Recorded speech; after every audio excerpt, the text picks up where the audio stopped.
Welcome to Story Chats at Inspy Romance. I'm Elizabeth Madry, and I'm here with my two co-hosts. I'm Narelle Atkins. And I'm Valerie Comer. Today, we are finishing up our trip through CCR set in the United States with our final two states, Alaska and Hawaii. Woo! So we made it. But fret not, we are planning some more geographically located segments. Challenging. Yeah, it's going to be a little harder. Although some of these states were kind of hard in the first place, but yeah, it's going to get harder. So.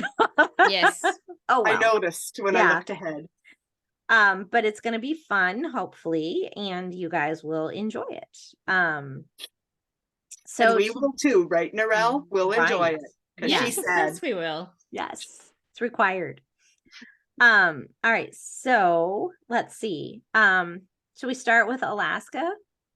Mm-hmm. Start with Alaska first. Narelle, you want to go first with Alaska? I will, because I'm the overachiever for this episode, and that never ever happens. So please put that on the record. I have more books than anyone else. It's very exciting because it's usually the opposite. So I'm going to start with an older book, and this I guess that one of you guys might be touching this author's LI books, Love Inspired one. So I went for an older one.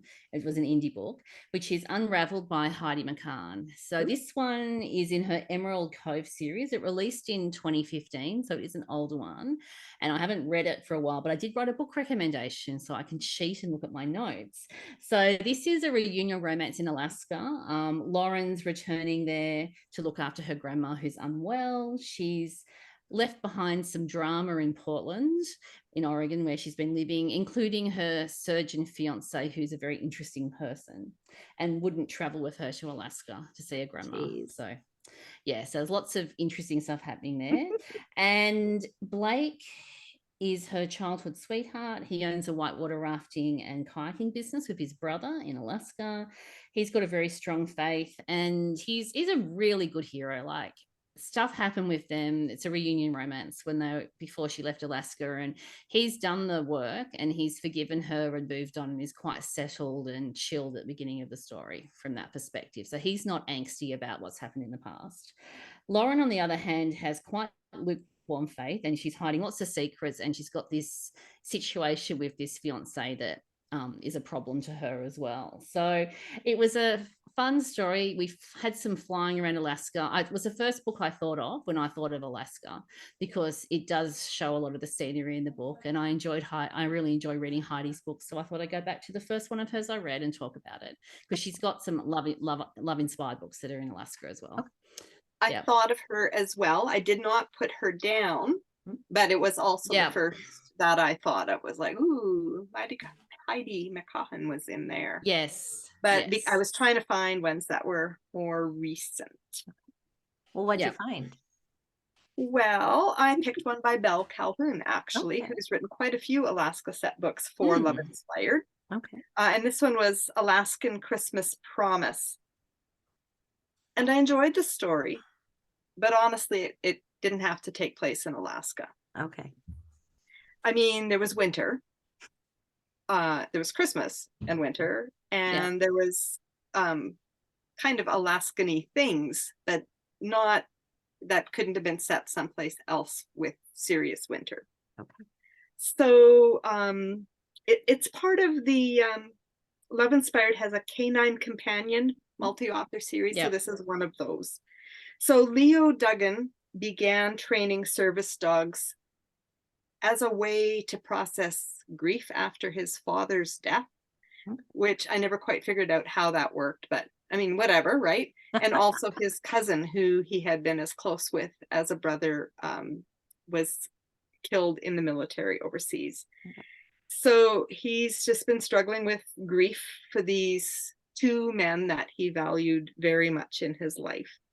And this happened about a year ago. Single mom Kit shows up looking for a guide dog because she's been diagnosed with macular degeneration and will probably go blind. So she has, I think, a 6-year-old. 6-year-olds are the theme.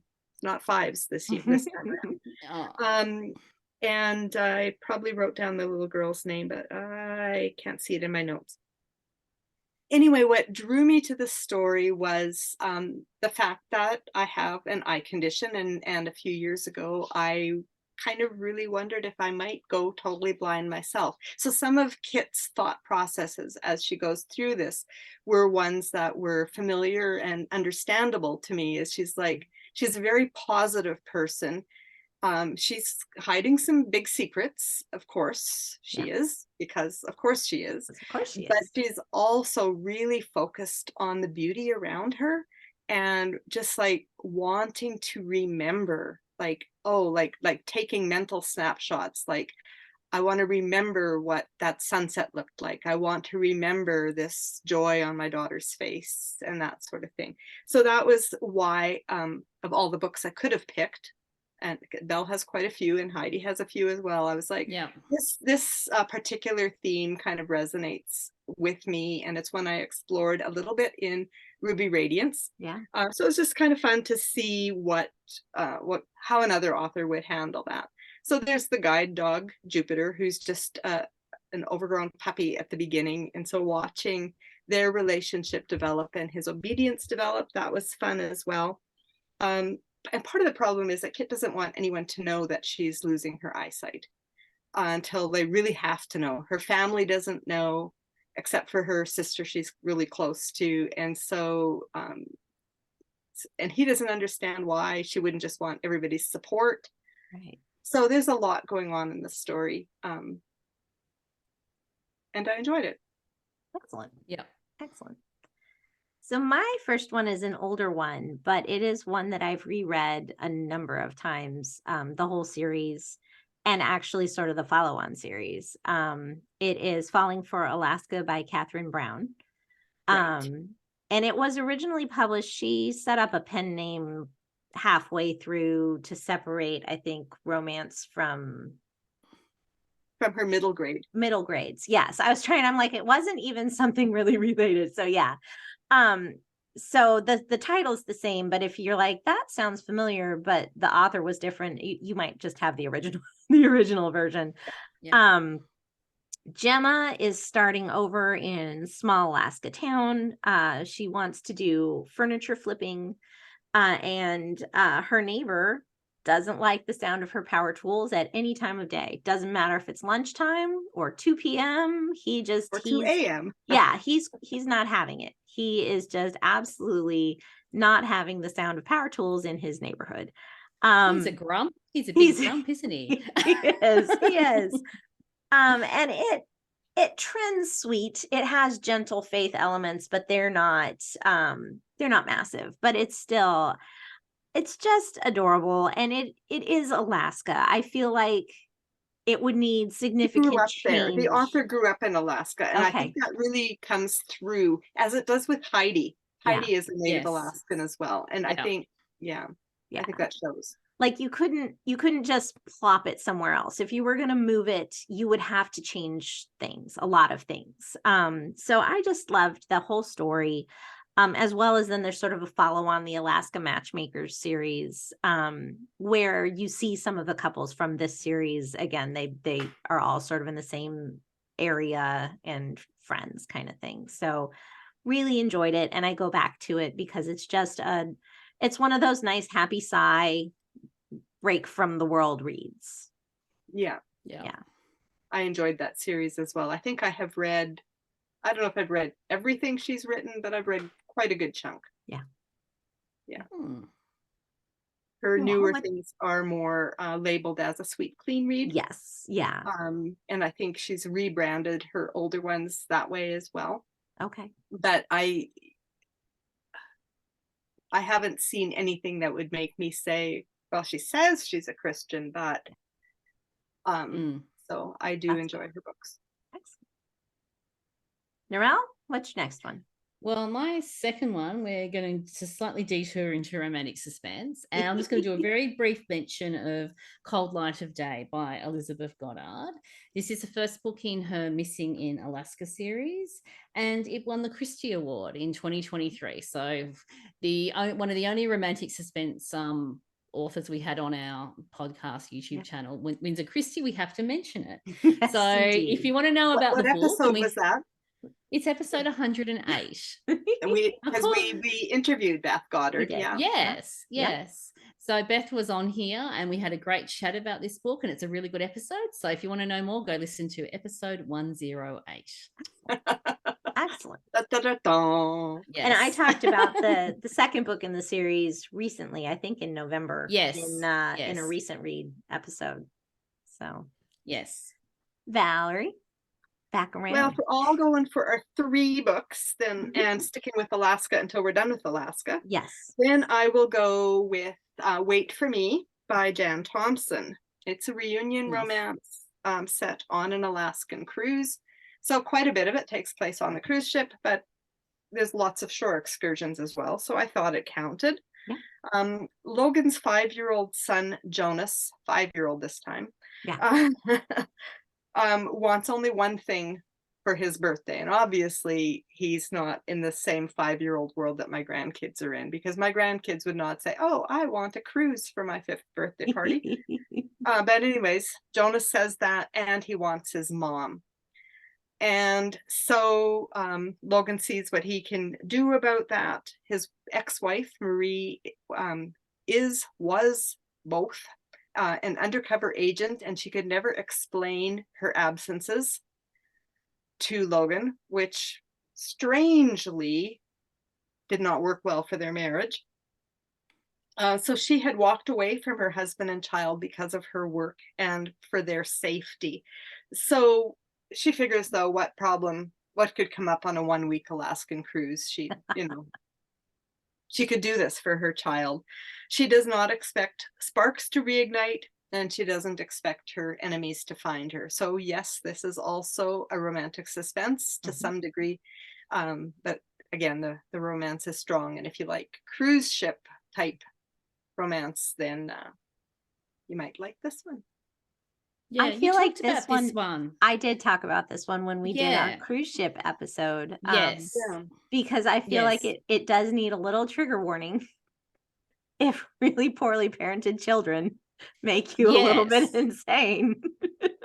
I remember now. Few children in that cruise ship episode. Yeah. Because I remember some of the ones I talked about too. As this kid that would just not in my world. Yeah. So he is he's 5, which should make us love him, but I wanted to give him a little bit of old school parenting. He needs a little bit of old school parenting just thrown at him.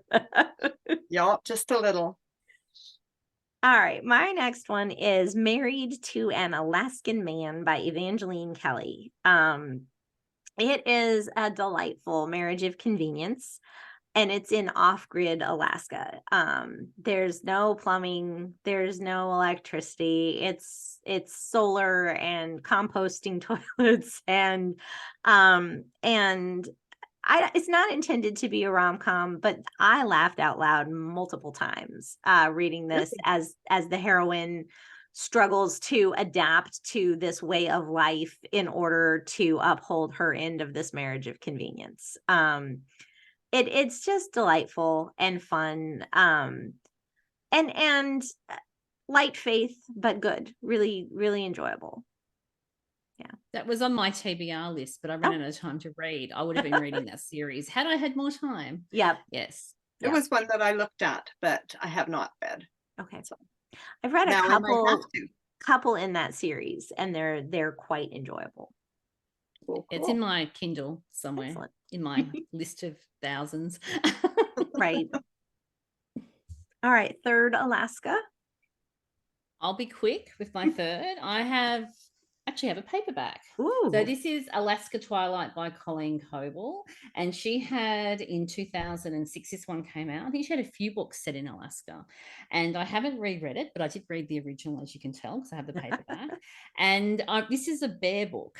Well, I have all sorts of interesting names for books. So Tang who's the hero, is a bear biologist. Ooh. And the heroine Hayley, she's filming a documentary with a wildlife activist, but really she's there investigating a murder. So it's got the romantic suspense things that come in later. So they're out in the Alaskan wilderness. And I do remember from many moons ago that I really enjoyed this book. and I kept it. So I must have enjoyed it, because I don't keep paperbacks if I don't like them. Yeah. So if you want to go back a few years and read a romantic suspense, Colleen Coble's ones are good. Excellent. Valerie? I'm done with Alaska. You're done with Alaska. All right. I have one more Alaska, but it'll be fast because I've talked about it before. Wild About Denali by Sara Blackhard. Yeah. And I chose this one only because it is straight romance. I would recommend Sara Blackhard's romantic suspense over this. And she does have several that go into Alaska, but I was trying not to be that person again who's always bringing the romantic suspense into everything. But this is the TV adventure host spotlighting the woman who runs the dog training and rescue thing as he's going to set up his wildlife rehabilitation thing in Alaska. Thing, it's a technical term. Anyway, it's cute. No faith. I would call it just sweet. I think it's meant to be. It's got a rom-com-y cover. I think it's meant to be a rom-com. It was sweet and enjoyable. I did not laugh out loud, but that you might. Stranger things have happened. Stranger things have happened. All right, Hawaii. Let's hula on over now to tropical climes, Narelle. Yes, well, I reread one. I really enjoyed this. It's only a short novella. I reread Tropical Kiss or Miss by Liwen Y Ho. And this is a fun story. So it's split time, but it's not really split time. So what it actually is, it's a married couple who are separated at the start of the story. So it's a married coupled romance. If that's your thing, you would love this book. Yes. And she is a marriage therapist with her marriage in tatters, basically. So yes, and that's at the beginning of the story. And the way the story is structured is we go back to the very beginning. So we see their romance at the beginning, which is the brother's best friend. And Liwen's actually done something different to a lot of books where she's got the same scene, but from both point of views, from her point of view and his point of view. And you read through. So that's something that's slightly different, but it works because it sets up what's going on later in the story. And I just really enjoyed the faith element in it. I think the Asian American characters and that cultural background makes a difference in how things pan out in their relationship as well. And I thought that was done very, very well. And as Liwen always does, she always has very psychologically sound characters in terms of the way things work out. So there's no sugarcoating anything. There's no everything just gets magically fixed and, oh, wow, we're happily ever after again. So you actually do the psychology work in a Liwen book. And so if you like that type of thing, you'll really enjoy this one. And it's short, and Hawaii is very important. Yeah. And at the beginning, she's obsessed with the TV show Lost. And Lost came out in 2004. And I remember I think it was on a Thursday night in Australia. Yeah. I can't even believe I remember that. Everyone was watching it. And I think I don't even think my husband and I got through the first series. We just got bored with this ongoing drama that's never ending. What's going on? Are we going to get off the island? But it was filmed in Hawaii, and it ended up that Olivia, who's the main character, and that's the husband, Olivia's brother was living in Hawaii, and Hawaii is a very central part of this story, which is why I chose it for the episode. Very good. Liwen was on my mind as well. It's not the one that I went with, probably assuming somebody else would go with her. Yeah. But yeah, I did read that one way back when as well. And yeah, stuck in my mind enough to go, Hawaii, that would be Liwen. Yeah. Yes. What you got, Valerie? Not Liwen. Not Liwen. So I wandered around Amazon at length, people, really, truly. And I came across a book called Beginning Again by Lauraine Snelling. Now, Lauraine Snelling is known as a YA and historical author. Mm. And so, but I put contemporary into my search word. So I'm like, did this one slip past Amazon search? And it turned out that it is actually a contemporary. Now, it's an older contemporary. Like, it's probably 20-year-old contemporary, but she recently released it. So I don't know whether it's a rights reversion or whether it's a trunk novel that she'd had but never sold and decided to release. I didn't dig. I might have been able to find that out. But it was released in 2019. Anyways, it takes place on the Big Island, and both characters are Native Hawaiians. Okay. So there's no, it's not a tourist setup in any way. It's not one of those, one person goes on their honeymoon alone because they were jilted, or none of that nonsense with this one. So Maddie has been in Honolulu. She left home on the Big Island to her father saying, if you marry that guy, don't ever come show your face here again. And so she's never been back. And that would be 10, 11 years. Her son is 10 years old in the story. His name is Nick. And her husband turned out to be a druggie and abusive and a horrible person. And her father was right, much as she ever hated to admit it. Yeah. But she's never been back. And she even missed her mother's funeral. Hasn't spoken to her dad in all these years. But now her ex is in jail. And she's at her wit's end. She's lost her job. She can't pay her rent. What is she going to do? All she can think of is to tuck her tail between her legs and go home to dad, who is not a soft, cozy daddy. I'm here to tell you. She walks in and he just kind of grunts at her, like doesn't say, hi, where you been? Here's a hug, nothing. And talks about her child as the boy for like half the book. Wow. So he's reclusive. He's angry. He's never gotten over his wife's death. But I think he must have been a grunt before that too.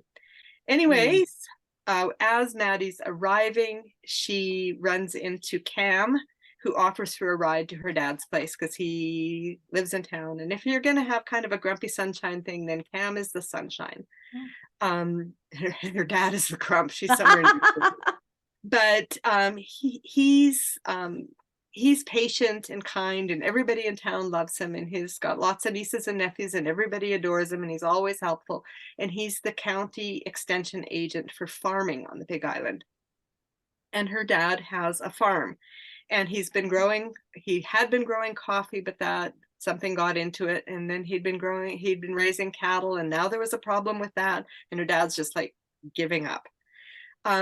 So I really enjoyed the farming aspect of it, because I've never really stopped and thought, what is farming like in Hawaii, right? But I like farming. I live on a farm, and I've written farm fresh books, so this was really interesting to me. She's determined to raise hogs for, how do you pronounce it? Luau's?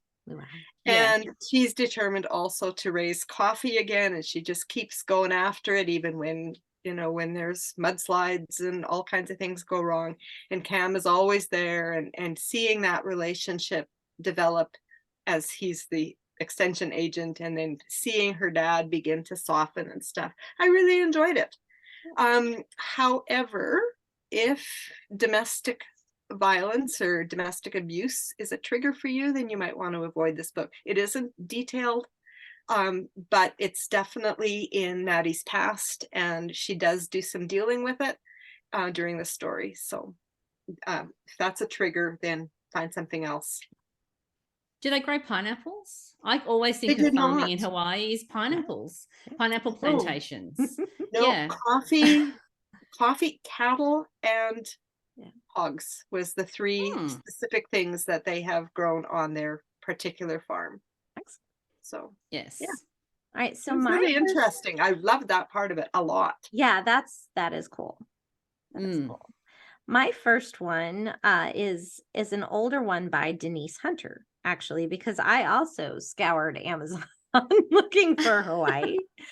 And it is called Game of Love by Denise Hunter, and it is set in Maui.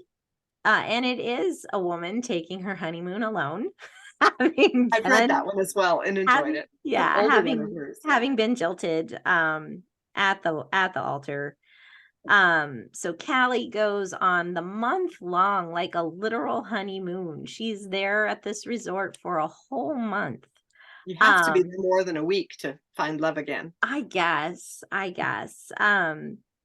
And she just wants to basically stay in her little cottage and order room service and never see another person, not see sunshine. She's only there because she can't get a refund, basically, is how it boils down.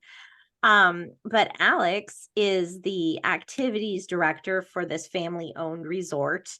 And he knows that the best way to get over a broken heart is to do stuff, is to not sit and wallow, but to get out there and do stuff. So he starts sort of nudging her out, pestering.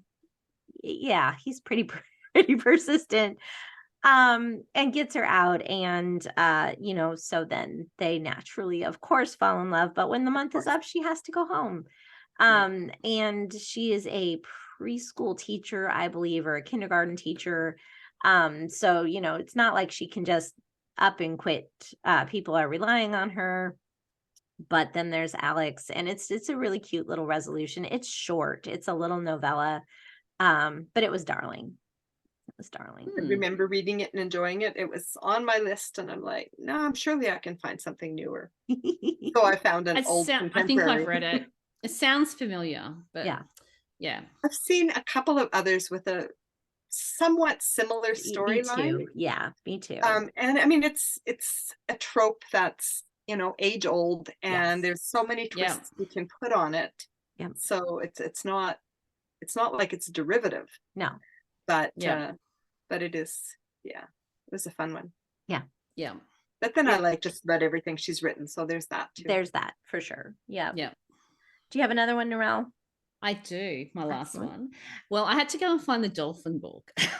As I said, I have interesting names for books. And so the dolphin book that I was looking for is romantic suspense. So please forgive me, Valerie. But I wanted to talk about this book not because me of the this dolphins. Time. I'm noticing it's me that. Today. I'm the naughty. I'll go to the naughty corner. I had one too, though. Jans. So this is from the Aloha Reef series, which is romantic suspense. Came out in the mid 2000s. Mm-hmm. I think I read these books from the library. Is my guess, because this predates the Kindle. If you're in the mid 2000s, and the one I'm talking about is Distant Echoes, and it's set on Kauai, and the heroine Kaya is a mammal intelligence researcher, and she works with dolphins, and a tourist catamaran explodes off the coast, and the search and rescue includes Kaya and her trained dolphin Nani. So the dolphin actually does stuff. I just adore the dolphins in this book. And then Jesse's the lieutenant commander with the US Navy, who's based in Hawaii, obviously. And there's also a possibility that there was missile research connected to why this catamaran happened to randomly sink off the coast of Hawaii. And so Jesse and Kate end up working together, and there's danger and romantic suspense things. But I picked it because it's Hawaii and it's the dolphins. I think I read that back in the day as well. Yeah. It sounds very familiar. Who's the author? I missed it. Colleen Coble. Okay. It's so Aloha Reef had maybe 4 books. Yeah. It was an odd number for a series. I do remember that. Most series are 3, 6 in multiples of this one. I think might have been 4 or even 5. Okay. Yeah. So Distant Echoes is the title. Excellent. Oh, cool. I think it's in a box now. I think because I also have it. Yeah. In a box of there might be 4 books in a novella or something that's available on Kindle. Valerie? I'm done. You're done. Wow. Okay. I have another one, and it is Liwen, but it is not one that it was new to me. I was going to go find a tropical book and reread it, and then I stumbled across At Odds with the Billionaire by Liwen Y Ho, and I was like, well, billionaires, I'm there. So I believe she bills this as sweet versus CCR. It is the characters still very much have the morals and behaviors that you would expect from CCR. So I didn't have a problem with I would call it CCR. It's fine. It is very short. I think I read it in 40 minutes. It's a super short one. Quick. But it is she's the billionaire and he is a CEO and I think also a billionaire. So he just bought a house in Hawaii. And so he and his friend slash coworker, part of his company that he started, show up at this new house that he just bought, and open the door. And someone, as she comes storming Serafina to the balcony and looks over, "What are you doing in my house?" He's like, "This is my house." And she's like, "No, it's my house." Because she misread the closing date that the realtor sent. And so she thought she had till like the 15th, but it was really the 5th kind of thing. So she grudgingly finds the email, realizes she was wrong, and moves out. But then not before they realize that they have history. They went to the same high school, and he was sort of the poor kid in the rich kids' high school, and so considered her a snob sort of thing. But now it turns out, they misunderstood each other, and there's a way for him to do something amazing to help her. And also she's grown into this beautiful woman, and he's not so bad looking himself. So it's got a little bit of insta love going on there as well. Teen pimples are gone. Yes, exactly. It was an adorable, fast read. Like if you want just something light and super swoony, at odds with The Billionaire. Could it be anywhere other than Hawaii? Yeah, it could be anywhere with a beach. It'd be fine, but it was still fun. So I thought of something. Oh, can we go? Yeah. In the Once Upon a Starry Night box set, Mhm. which disbanded on December 31st, but most of these books will be coming out solo and might already be. Cammy Tang wrote The Lone Rice Ball. Okay. Which is part of her sushi series that she had traditionally published years ago. I love the sushi series. Well, I'm so happy there's this is number 5 in the sushi series. Cool. Excellent. I'll just quickly read the description. Mimi Sakai has held the infamous title of the oldest single female cousin in her family for many years now. This reminds me, you're talking about Liwen and the Asian thing. Yeah. So this is a Japanese Hawaiian. Yeah. But her independent streak enables her to ignore the nagging and pitying looks. When she spends Christmas in Hawaii to help her favorite auntie out at her high-end cosmetics store, Mimi is reunited with Tosh, a boy she wronged when she was much younger and much more stupid. She tries to meet with him to apologize, but she unexpectedly becomes embroiled in his undercover work. So there's a little bit of suspensey stuff in it, but not too bad. Particularly much. Security consultant Tosh, with a Japanese name I can't pronounce, has become a loner after being hounded by the gossip about his father's fatal car accident, which happened also to kill Tosh's girlfriend. He never expected to see Mimi again after all these years, nor could he have predicted that she would be caught up in his investigation into drugs on the North Shore. Oh, fun. So she agrees to help him, and she's just kind of like stumbling in where angels fear to tread, and he's like, "Oh, you're gonna get everybody." But it's sweet and romantic, and definitely fills the romance in Hawaii. If anybody's looking for more. Cool. Excellent. I have that in my TBR, that box. I need to go find it. You do. Yes, you can read it out of order. I love reading out of order. It's all good. Well, in a multi-author set, there's no harm in it at all. No. You read from front to back. That is the order that you read things, is from front to back. In a multi-author box set, I will give anyone permission to pick, choose, ignore, or read 1, 10, 3, 8. No. Yeah, you can. Oh, it makes me twitch. No, you read from front to back. Never. And then number 9, and then number 2. Oh my goodness. I'm just watching Beth twitch. It's fun. Yeah. Oh. I know. Even when I was in box sets and had to proofread them, I still never read them in order. Terrible. Terrible. Oh, it's the way my brain works. We're awful. All right. Did you have any more you needed to mention, Narelle? I'm done, and we're long. I'm again, good, but okay. I'm good. Yep.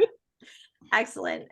Well, I'm sure even having gone long, we missed plenty. Oh, And sure we did. Narelle and I don't mind if you mention romantic suspense titles in the comments. Valerie will shake her fist at you, but that's okay. We would love to hear your favorite Alaska and Hawaii books. CCR, CRS. Just leave us a comment. And while you are over there on YouTube, don't forget to subscribe and hit that notification bell so you never miss an episode. And if you do listen, I try to do this every now and then. If you listen on a non-YouTube platform, just podcasting while you're driving or something, cleaning the kitchen, whatever, you can subscribe to our podcast in any podcasting app that you love. So please do that as well. So you never miss an episode. So in the meantime, we will look forward to seeing you again next week. Don't forget to fall in love with a good book. Bye. Bye. Goodbye, everyone.